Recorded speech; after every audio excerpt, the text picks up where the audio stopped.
Abramos nossas Bíblias no livro de Josué, capítulo 3.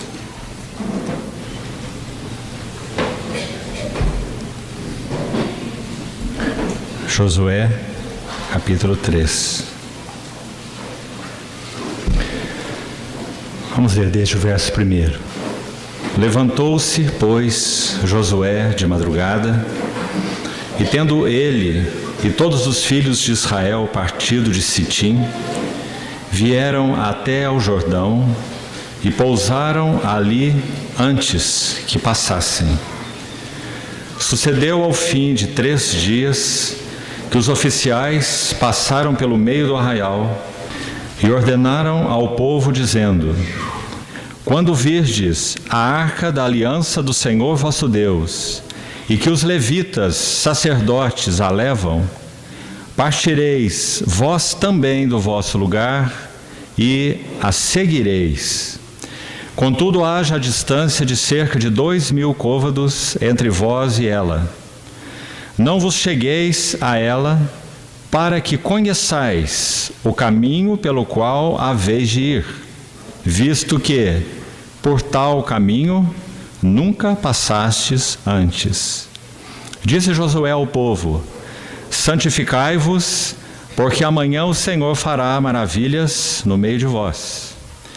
E também falou aos sacerdotes, dizendo: levantai a arca da aliança e passai adiante do povo.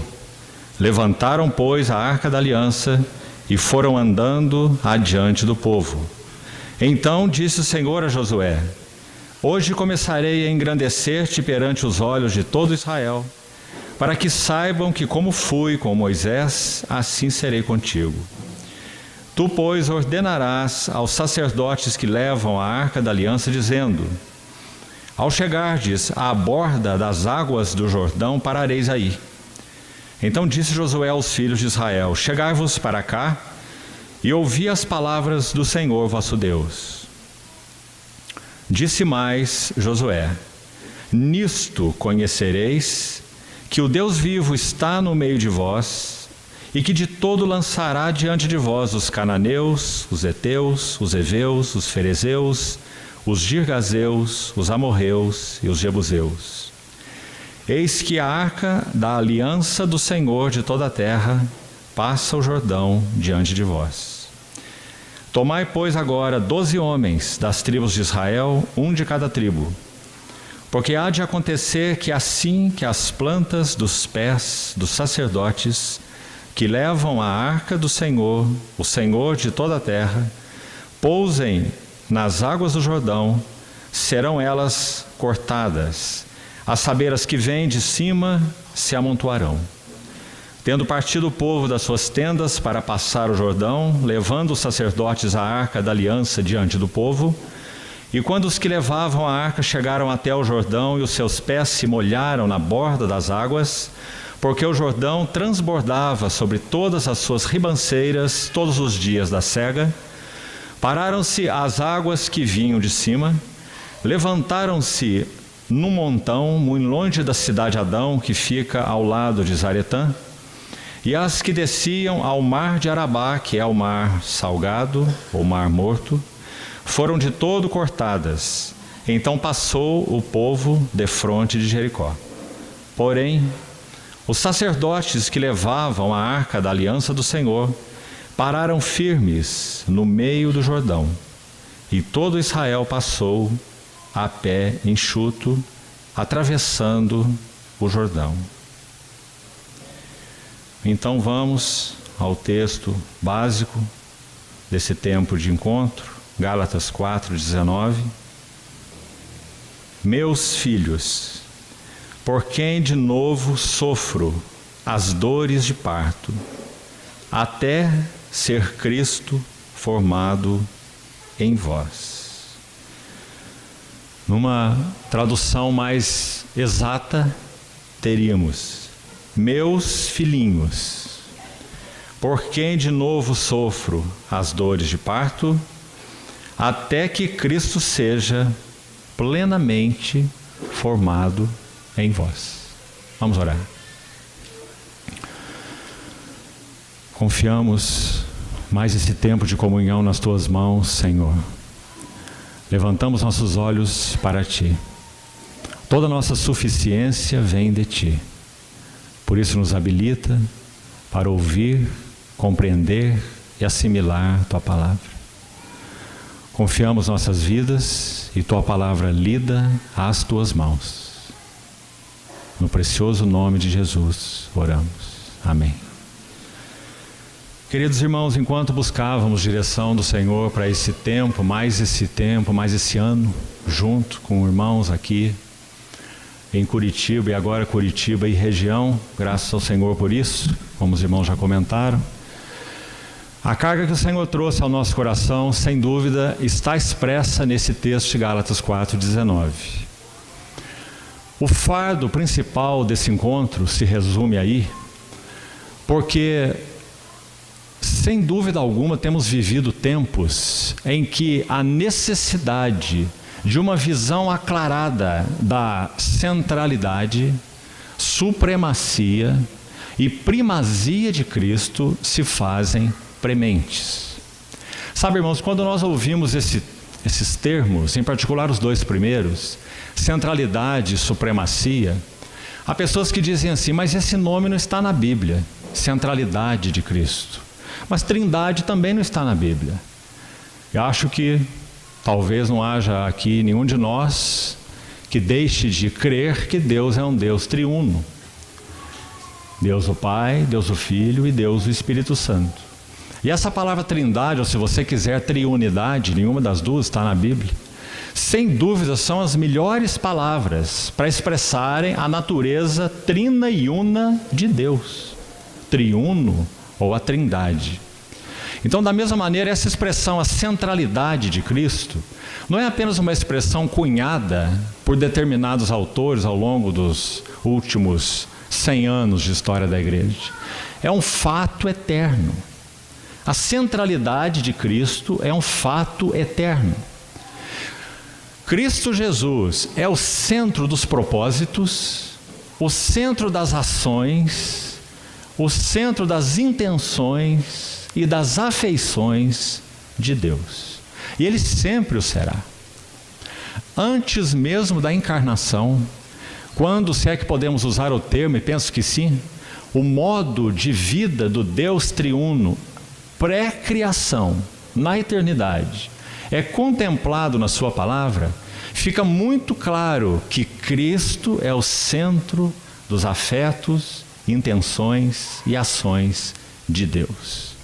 E é claro que na sua encarnação não seria diferente, pois aquele que é o centro se faz carne. Então aquela pergunta, a mais importante do Velho Testamento, a pergunta de Isaac para o seu pai: onde está o cordeiro? Quando ela é respondida por João Batista às margens do Jordão, como que apontando para a pessoa do Senhor Jesus, eis o Cordeiro de Deus que tira o pecado do mundo. Então, quando ele entra nas águas do Jordão, outra coisa não poderia ocorrer. Os céus não se contêm, e aquela voz é ouvida: este. Milhares de anos homens haviam vivido antes de Cristo. Muitos deles, Abel, Enoque, Noé, aqueles 7 personagens centrais do livro de Gênesis, tão importantes, que agradaram ao coração do Senhor, estão registrados seu nome e sua história naquele livro. Abraão, Isaac, Jacó, José, posterior aos 3 que citamos. E depois nós temos Moisés, nós temos o próprio José, nós temos Daniel, Isaías. Quantos deles? Mas para nenhum deles o céu se abriu e esta voz foi ouvida: este é o meu filho amado, e nele eu tenho todo o meu contentamento. Se há algo que a abertura do céu no Jordão nos diz, é que foi o Senhor Jesus, o Logos eterno, o Verbo eterno encarnado, que trouxe de novo um céu aberto para o homem. Em primeiro lugar, o céu se abriu para ele. E claro, por consequência, se abre para todos aqueles que pertencem a ele. Então, quando Paulo usou essa expressão aos Gálatas, meus filhinhos, não apenas filhos, como se dissesse a respeito de crescidos, mas a palavra se aplica a crianças de peito, a crianças que amamentam, a filhos pequenos. Meus filhinhos, por quem eu sofro de novo. Porque já vimos com nossos queridos irmãos pela manhã, que quando ele passou na região da Galácia, ele sofreu por eles. E ele gerou aquelas assembleias em meio a dores de parto. Até mesmo um apedrejamento ele experimentou em Listra. Então, após gerar aqueles irmãos, o que Paulo viu? E por que essa carga que o Senhor tem colocado no nosso coração para mais esse encontro esse ano aqui? Porque assim como os Gálatas foram assediados e intensamente assediados por aquelas doutrinas judaizantes e podemos dizer até mesmo germens de ensinos gnósticos, como também ocorre na Epístola de Paulo aos Colossenses, e possivelmente aqui iremos examinar nessa sessão e se necessário na próxima, já que teremos 2 nessa tarde, fica muito claro que o sofrimento de Paulo para gerar aqueles filhos não estava completo. Porque o que ele queria ver neles não era apenas aqueles que viram Cristo, confessaram Cristo, receberam o Espírito Santo, foram selados com Ele, aqueles que são filhos, Deus enviou aos nossos corações o Espírito do seu Filho, Gálatas 4. Um Espírito que geme dizendo, Abba, Pai, ou Paizinho, meu Paizinho. Isso não contentava Paulo apenas isso. Porque, assim como ele escreve aos Colossenses, eu me afadigo, esforçando-me o mais possível, segundo essa eficácia dele, o Cristo ressurreto, que opera eficientemente em mim, Colossenses 1:29, para que, volte ao verso 28, para divertir todo homem, para ensinar todo homem, a fim de que nós apresentemos todo homem perfeito em Cristo. Teleios, perfeição, perfeito. A carga de Paulo não era apenas gerar filhos em Cristo. A carga de Paulo era que cada filhinho se tornasse um filho maduro e adulto. Quando eu era um menino, sentia como menino, pensava como menino e falava como menino. Como porém deixei, quando passei a ser homem, desisti das coisas próprias de menino. Então, queridos irmãos, nós, de modo geral a igreja, temos sido alertados na palavra do Senhor, nas vozes proféticas, na testificação do Espírito Santo em nossos próprios corações, que nós estamos vivendo os dias da iminência da vinda do nosso Senhor Jesus. Louvado seja o seu nome por isso. Qual deve ser o nosso coração? Onde está o nosso coração? O que nós temos buscado nesses dias do fim? Amados irmãos, se nós estivéssemos mais claros do peso espiritual dos dias que nós vivemos, sem dúvida, nós teríamos comportamentos diferentes. Nós iríamos trabalhar diferente, relacionar diferente, viver nossas vidas uns com os outros em termos de serviço, companheirismo ministerial, relacionamento conjugal, paternal, etc., filial, patrões e empregados, de uma maneira absolutamente diferente. Porque nós estaríamos vivendo à luz da vinda do nosso Senhor Jesus.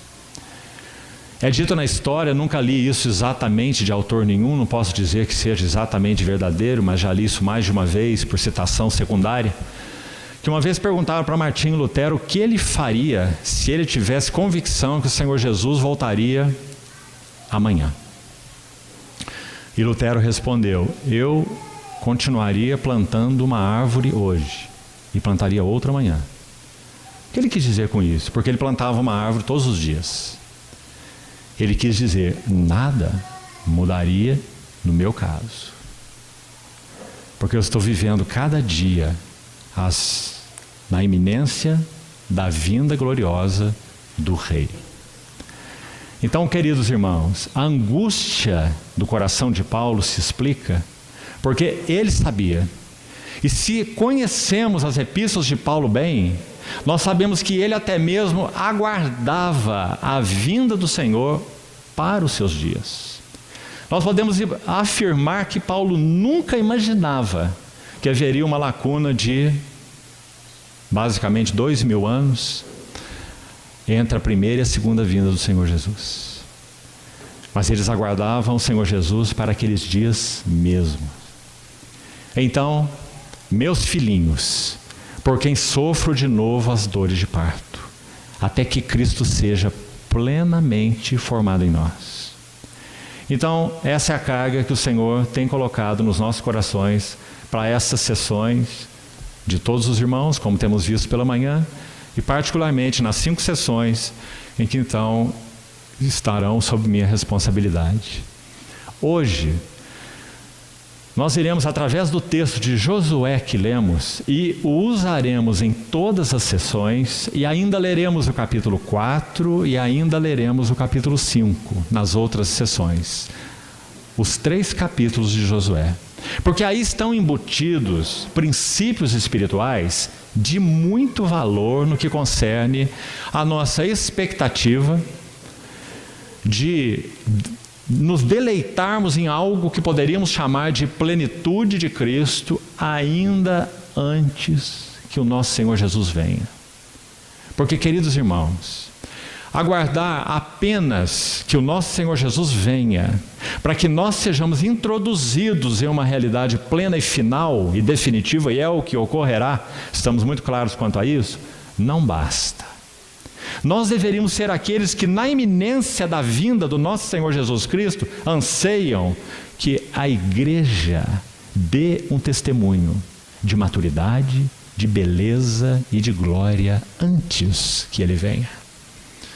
Não uma igreja, como nós temos ouvido aí, visto em alguns livros, uma ênfase danosa, psicológica, que tem assolado a igreja de muitas maneiras, através dessa pessoa, que deu um nome a um de seus livros de O Evangelho Maltrapilho. Isso é uma tristeza, porque o Evangelho do nosso Senhor Jesus Cristo, em nenhum sentido, pode ser chamado de maltrapilho. Aqueles que o recebem eram maltrapilhos, mas agora são seus filhos, chamados para serem transformados de glória em glória na imagem do seu Filho. Se essa era a ideia, então o título do livro foi equivocado. Agora, se a ideia é expressar que o Evangelho é maltrapilho, então isso é um horror.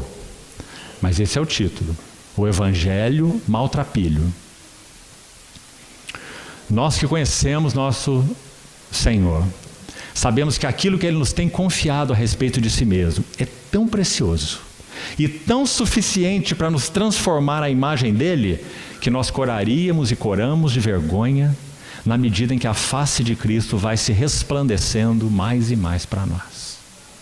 Então, quando nós lemos esses textos de Josué 3 e 4 e 5, que leremos nas outras sessões, nós vamos ver que estão embutidos aí muitos princípios. Me permitam ainda rapidamente, concluindo essa introdução, que a capacidade, queridos irmãos, pelo Espírito do Senhor, e só Ele é capaz, pois Ele é quem inspirou as Escrituras, a capacidade de, pelo Espírito do Senhor, encontrar os princípios espirituais na palavra do Senhor, é uma das joias mais preciosas que podemos alcançar na vida e na jornada cristã. Princípios espirituais. Não apenas, digamos, compreendendo o versículo aqui, outro versículo lá, como esse se liga aqui, aquele lá, mas quais são os princípios espirituais do trabalhar de Deus em nossas vidas, que traçam para nós rumos seguros daquilo que Cristo é, daquilo que nós somos e daquilo que Ele quer fazer em nós. Por que caminhos Deus anda? Isso significa dizer, por que princípios Ele opera. Então, aqui em Josué 3, nós estamos numa ocasião, vamos já ao texto, muito singular, Desde Números 25, só para registro, Israel está acampado em Sitim. E é um acampamento triste, porque já em Números 25, eles caem em idolatria e imoralidade. Quando, após Balaão ter buscado amaldiçoar o povo de Deus, e creio que você conhece a história, nos capítulos 22, 23, 24 de Números, ele é surpreendido, assim podemos dizer, e ele é tomado pelo Espírito Santo do Senhor, e ele pronuncia das maiores bênçãos possíveis em todo o Velho Testamento. Saem da boca de um profeta falso e mercenário, porque o Espírito Santo ocupa o lugar do que ele ia fazer, contratado e pago para amaldiçoar o povo de Deus.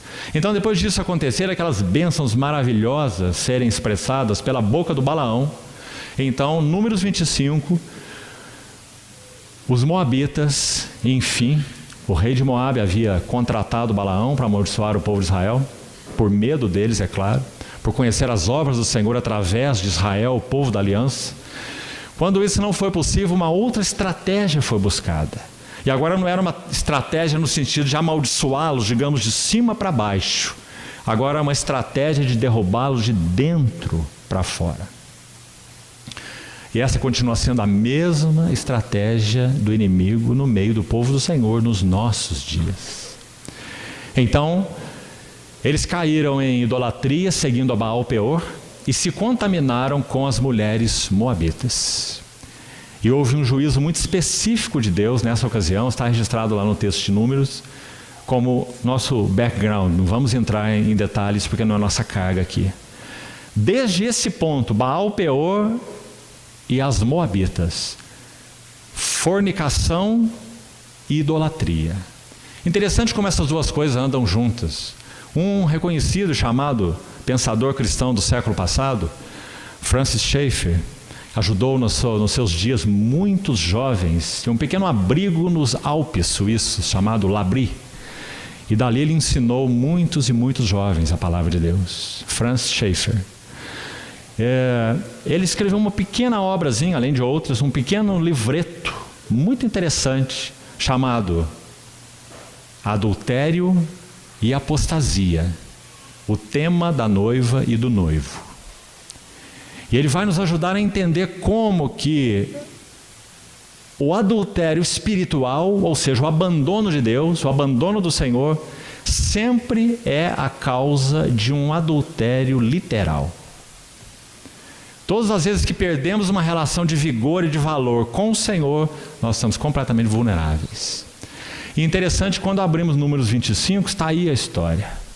Eles seguiram após Baal-Peor, idolatria, adultério espiritual, abandonaram o Senhor, seguiram após Baal-Peor, idolatria. E o que aconteceu entre eles? Imoralidade e fornicação, porque as duas coisas sempre andarão juntas. Então, desde Números 25, ali está acampado o povo da aliança do Senhor. O Senhor não revoga a sua aliança com o seu povo. O Senhor trata com esse povo até o fim, apesar de quem ele é. Nas palavras de Balaão, o Senhor vê esse povo aspergido pelo sangue. Lá estava Jacó, cheio de iniquidade, cheio de murmuração, cheio de confusão. E Balaão é pago para amaldiçoar esse povo. Parece que está tudo tão certo, já que esse povo vive dessa maneira. Um povo murmurante, um povo que levanta bezerro de ouro, o fará. Logo após essa ocasião de Números 25, que nós citamos, em Êxodo 32 é citada essa ocasião do bezerro de ouro, não é? Êxodo 32. Então, parece que estava tudo certo que esse povo fosse amaldiçoado. Mas lá está Balaão do alto do monte olhando para esse povo e dizendo: não vejo iniquidade em Jacó. Porque no sentido posicional estava lá aquele povo, cheio das suas misérias. Mas era um povo que foi aspergido pelo precioso sangue, em figura, daquele cordeiro lá no Egito.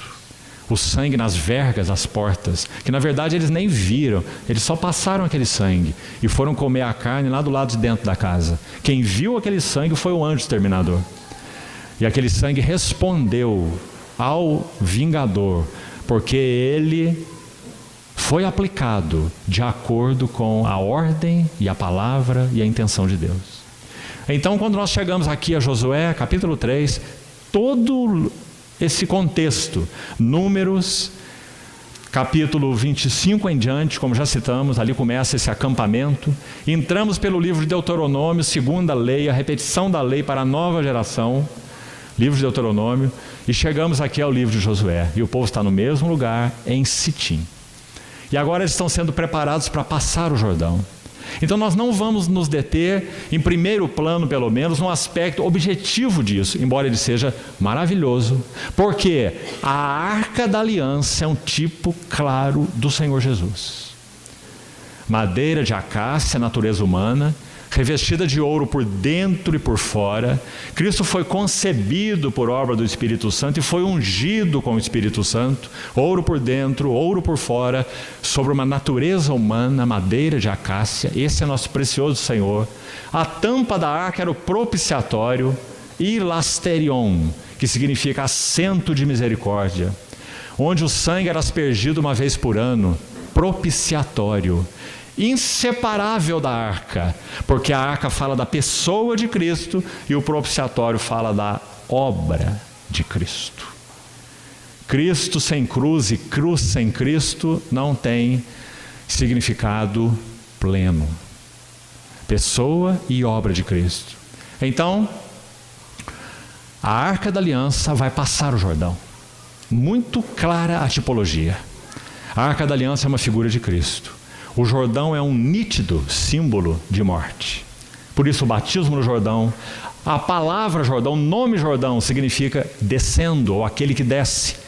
3 nascentes lá no Hermon, límpidas, cristalinas, preciosas, se unem naquela única fonte, único rio, que desce ao Mar da Galileia e posteriormente ao Mar Morto.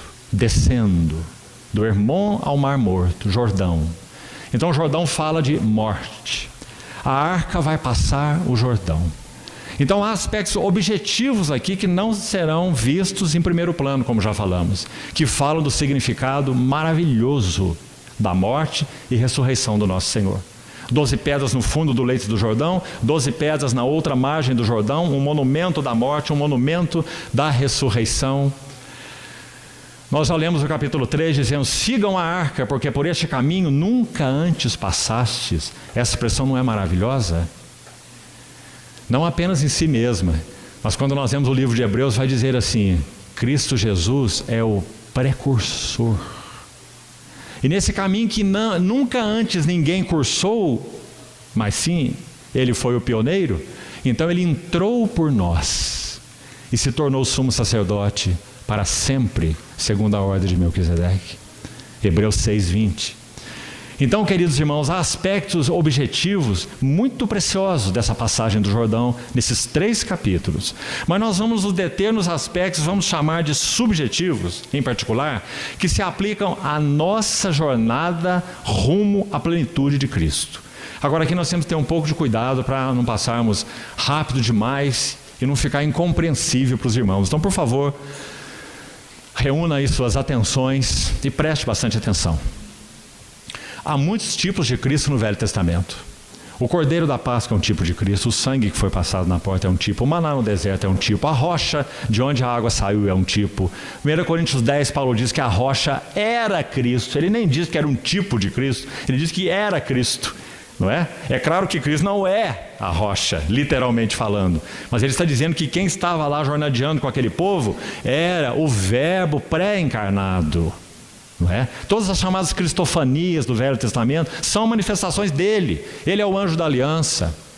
Ele é um dos 3 que passou em frente à tenda de Abraão, aquele que permaneceu com Abraão enquanto os 2 outros foram julgar Sodoma e Gomorra, que Abraão chamou de Senhor, que recebeu a adoração como Senhor. Não era um anjo, era o próprio Cristo, cristofania, não é? Então, queridos irmãos, muitos tipos de Cristo no Velho Testamento. Mas preste atenção aqui. Canaã não é apenas um tipo de Cristo. Nunca esqueça isso, porque será de tremenda ajuda para o seu estudo bíblico do Velho Testamento. Canaã é um tipo da plenitude de Cristo. Compreende a diferença? Por isso, quando lemos o capítulo 5, mais tarde, pretendemos chegar lá, se o Senhor permitir, nós vamos ver que quando eles entram na terra de Canaã, passam o Jordão, todo o povo, sacerdotes parados no fundo do leito do rio, são os primeiros a entrarem os sacerdotes. Quantos princípios aqui estão envolvidos? Depois são os últimos a sair, eles são vanguarda e são retaguarda. É dito no capítulo 5 que, depois da circuncisão, todos são circuncidados no capítulo 5. Outro princípio subjetivo, extremamente importante, se é que queremos entender o que significa até que Cristo seja plenamente formado em vós. E aí esperamos que o Senhor possa nos ajudar e nos conduzir nessa direção, nessas sessões, para entendermos isso com clareza, nada ficar nebuloso, com a ajuda do Espírito Santo, assim esperamos. Então, quando eles entram na terra, são circuncidados, comem a Páscoa, ou celebram a Páscoa, e então cessa o maná. E eles comem das novidades da terra de Canaã. Porque o maná era transitório. O maná era um tipo para o deserto. Mas agora eles não estão mais no deserto. Agora eles estão em Canaã. E Canaã não é igual a nenhum outro tipo. Canaã aponta para o alvo. O alvo era Canaã. A plenitude de Cristo. Então vamos uma vez mais citar o verso tema desse encontro. Meus filhinhos, crianças pequenas, por quem eu de novo sofro. Ele sofreu uma vez, sofreu outra e sofreria muitas mais, até que apresentemos todo homem adulto em Cristo. O texto que citamos de Colossenses 1:28.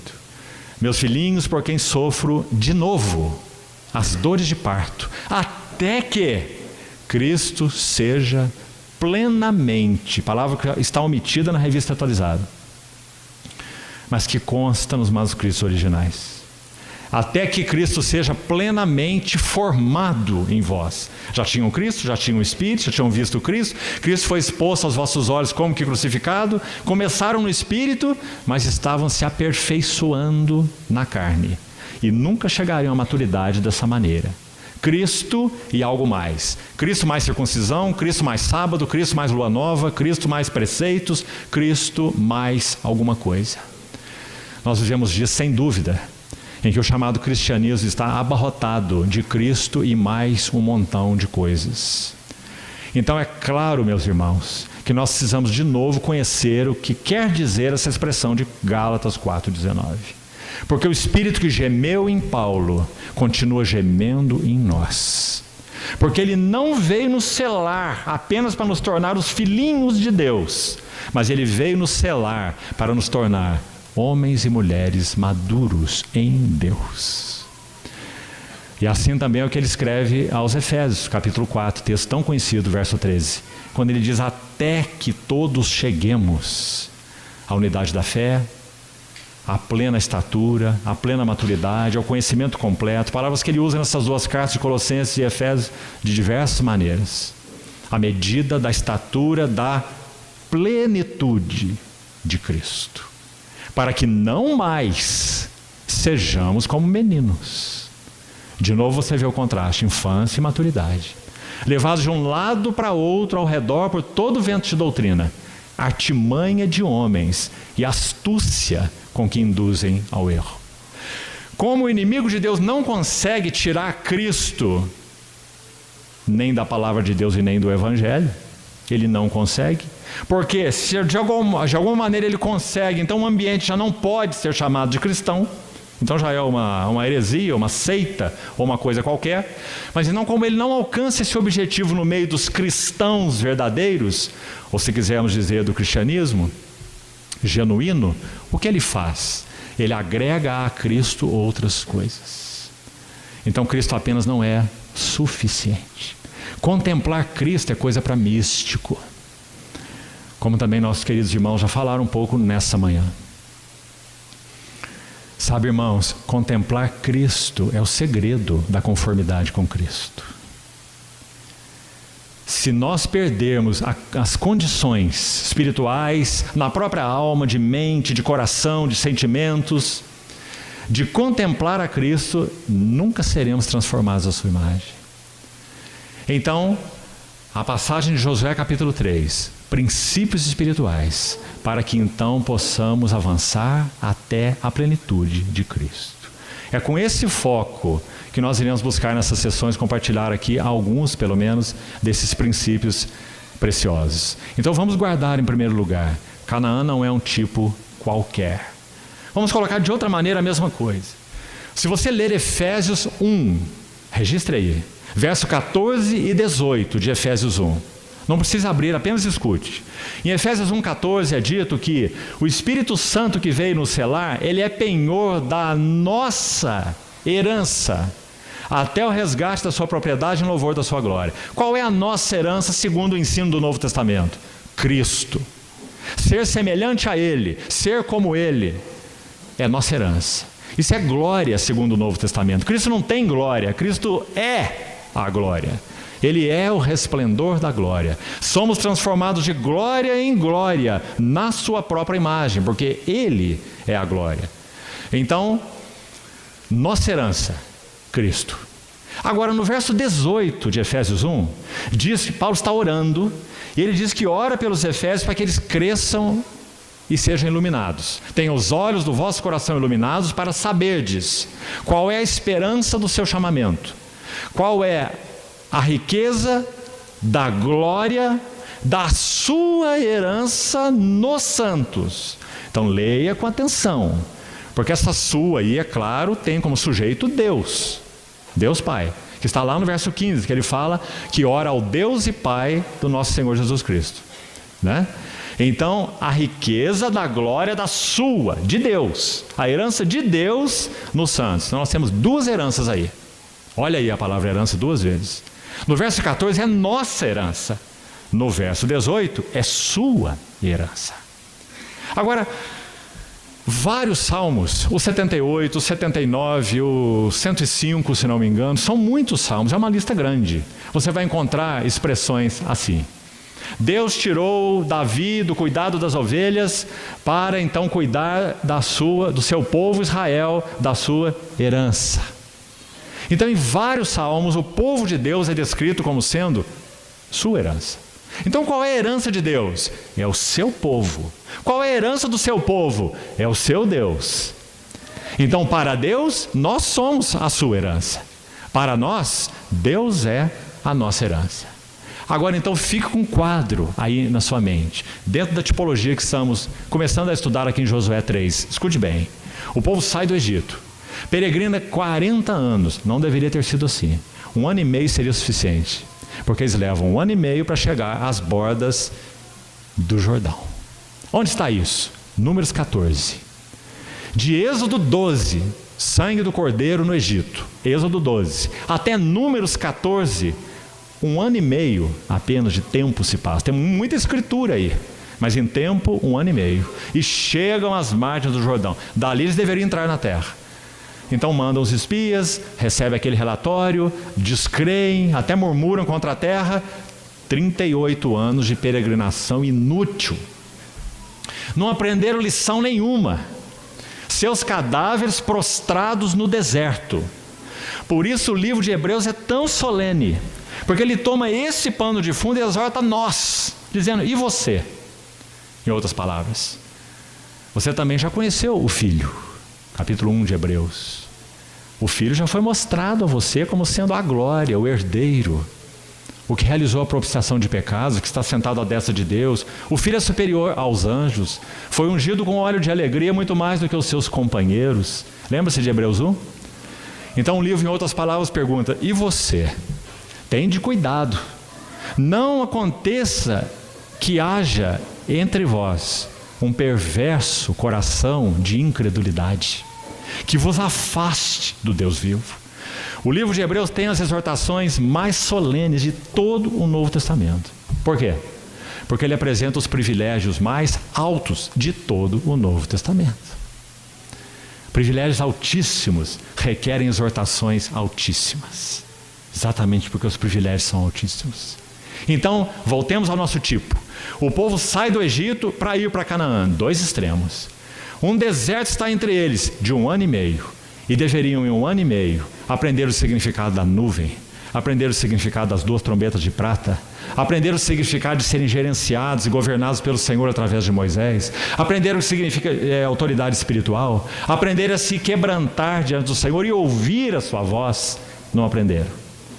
1 ano e meio, então 38 anos errantes no deserto. Agora, quando esse povo saiu do Egito e olhava para Canaã, eles poderiam dizer: nossa herança. Horizontalmente falando, saíram do Egito para a nossa herança. Canaã é nossa herança, figura de Cristo. Agora, vamos mudar esse ponto de vista para o vertical. Quando Deus olhou esse povo saindo do Egito e indo para Canaã, Ele poderia dizer: minha herança. E qual era o seu propósito com a sua herança, Deus? Qual era o propósito dele com a herança dele? É que eles fossem transformados de glória em glória e pudessem entrar e herdar a terra que foi prometida aos seus pais. Era a palavra do Senhor. Por que eles não puderam fazer isso? Graças ao Senhor pelos 2 períodos que tivemos pela manhã, porque nossos irmãos já enfatizaram bem isso para os que tiveram ouvido para ouvir.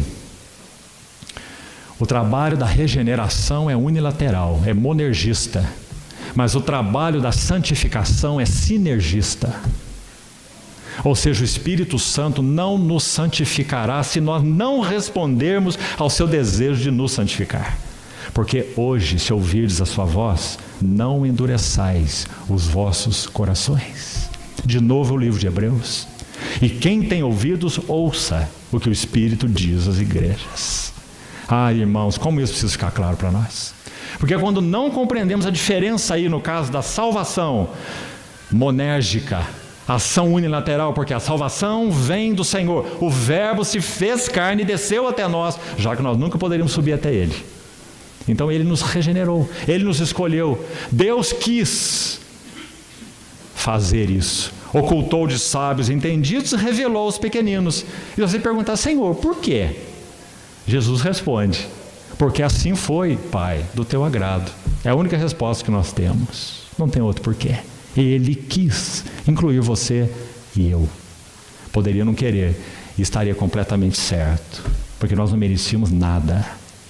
Ele nos incluiu.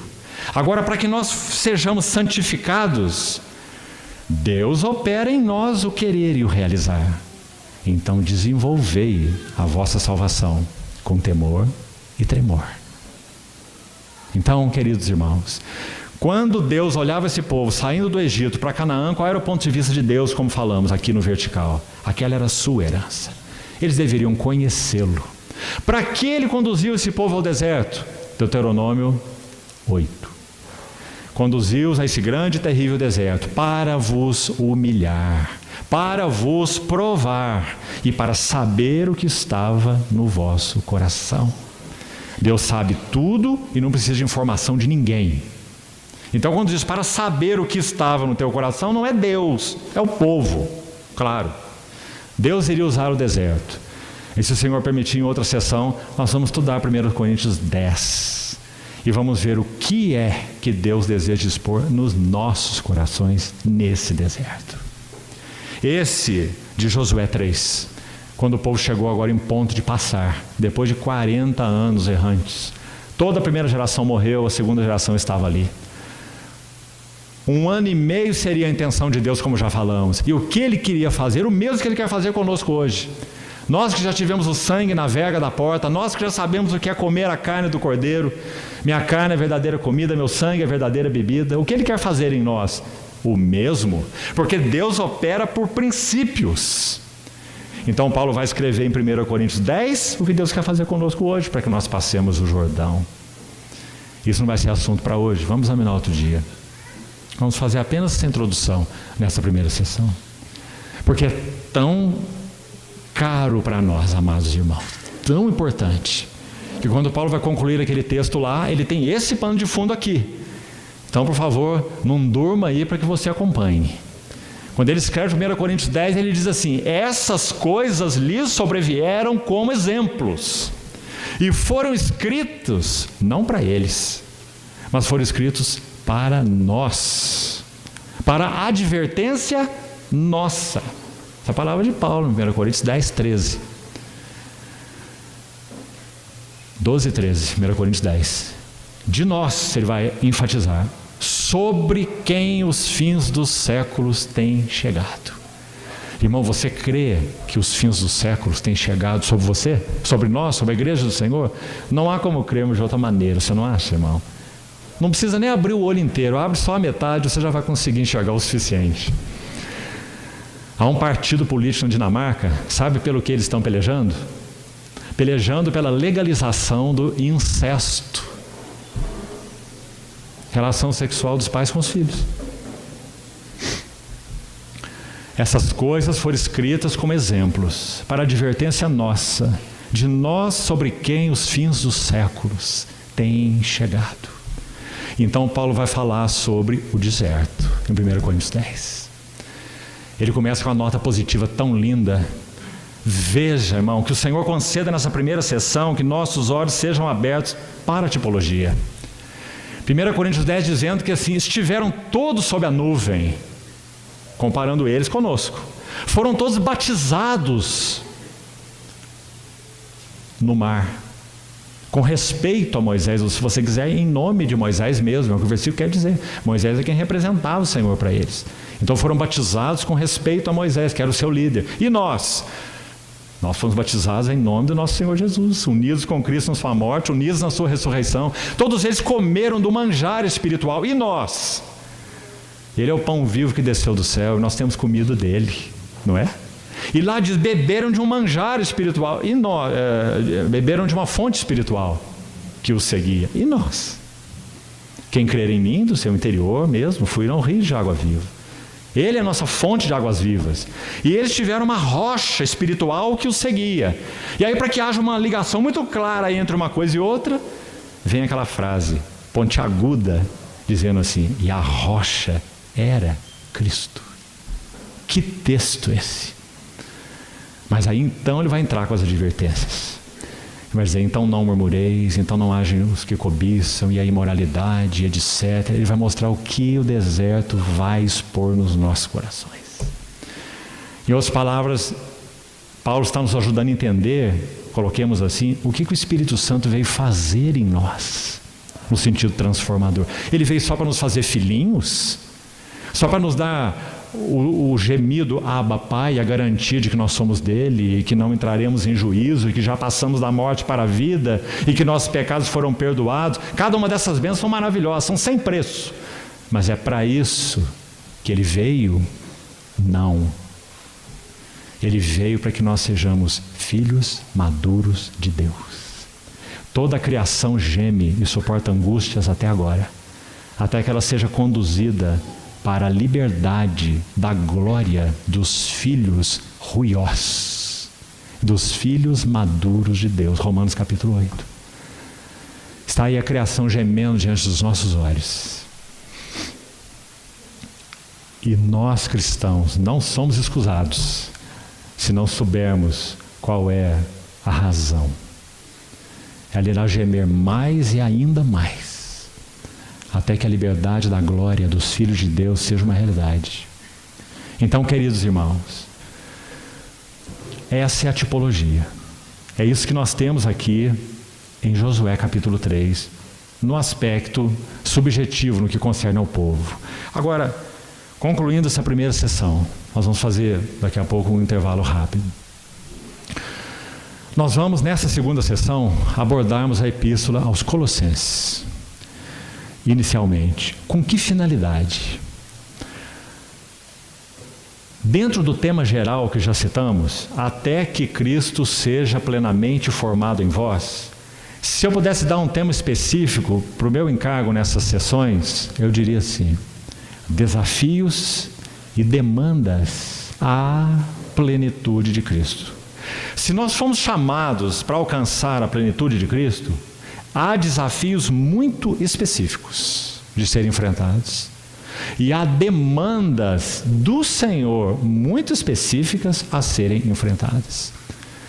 Nenhum de nós crescerá, digamos assim, de um modo espontâneo e sem que tenhamos uma cooperação real com o Senhor e ouçamos o Espírito Santo e respondamos à revelação de Cristo que temos tido. Cada um de nós, todavia, andemos de acordo com o que já alcançamos.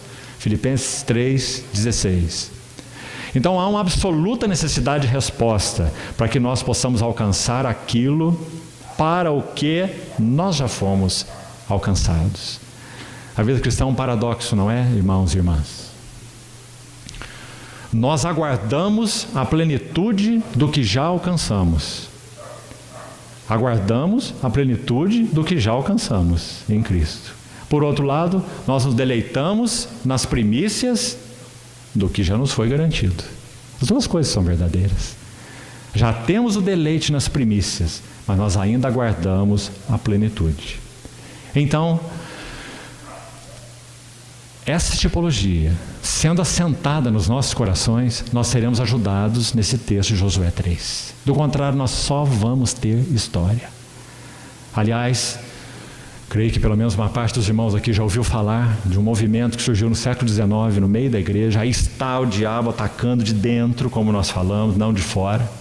Então se começaram a levantar pessoas que começaram a abrir esse livro e dizer: ele contém a palavra de Deus.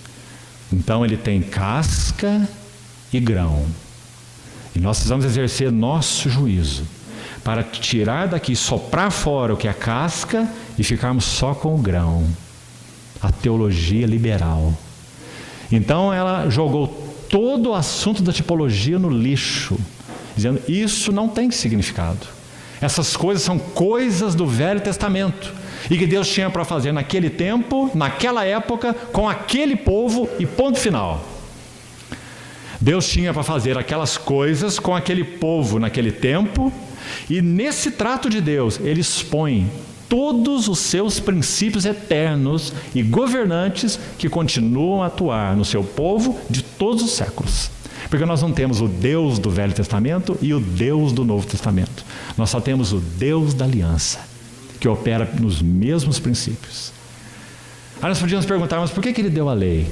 Lembre-se, antes dele dar a lei, ele deu o sangue e a carne do Cordeiro.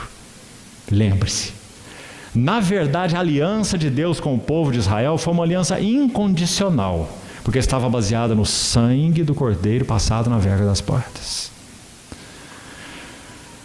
A lei veio posteriormente porque o povo não sabia o quanto era feio. Então o espelho tinha que descer do céu para ser posto diante da face deles, para eles olhassem como eles eram feios. A lei, pela lei vem o pleno conhecimento do pecado. Pela lei não vem a justificação, pela lei não vem a graça, pela lei vem o pleno conhecimento do pecado. E ajude-nos o Senhor a guardarmos essa tipologia em nossos corações, porque então estamos na passagem do Jordão agora, e eles não podem passar de qualquer maneira. Não dá para ninguém dar um assovio lá e dizer: oh, nós esperamos 40 anos. Agora Josué levantou e mandou todo mundo entrar. Levanta suas tralhas aí, desarma sua cabana e vamos passar esse Jordão. Não é? Teria que ter orientações muito específicas. Tinha algo a ser feito com a arca, tinha algo a ser feito pela arca, tinha algo a ser feito pelos sacerdotes e muitos princípios espirituais maravilhosos. Que o Senhor então nos ajude a entender essas coisas. A nossa ênfase na próxima sessão será sobre esse levantai a arca da aliança. Então nós vamos ver o que significa isso na linguagem de Paulo aos Colossenses. Quando essa arca da aliança é levantada, e foi levantada por Paulo, escrevendo a epístola para os Colossenses, assediados por enganos de vários tipos, seja da parte dos judaizantes, seja da parte dos gnósticos. Então Paulo escreveu aquela carta, vamos usar essa expressão de ordenação de Josué para aqueles sacerdotes nesse sentido: levantai a arca da aliança. Isso na linguagem do Novo Testamento é a supremacia, a centralidade e a primazia de Cristo. Se isso não acontecer, nenhum de nós poderá chegar à plenitude. Levantai a arca da aliança. Irmãos, talvez mais que nunca, a igreja nos nossos dias precisa ouvir de novo essa voz. Essa é a carga do Espírito Santo. O que o Espírito Santo quer fazer na igreja? Em primeiro lugar, levantai a arca da aliança.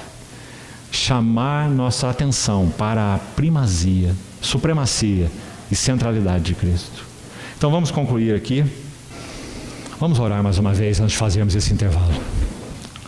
Senhor, continuamos esperando em Ti, para que o Senhor, na Tua misericórdia, na Tua fidelidade e por amor do Teu próprio nome, não nos deixes, nos dê Tua presença e Teu falar e Tua revelação nesses tempos de comunhão na Tua palavra. Sê conosco, Senhor, continuamos esperando em Ti, em Teu nome. Amém.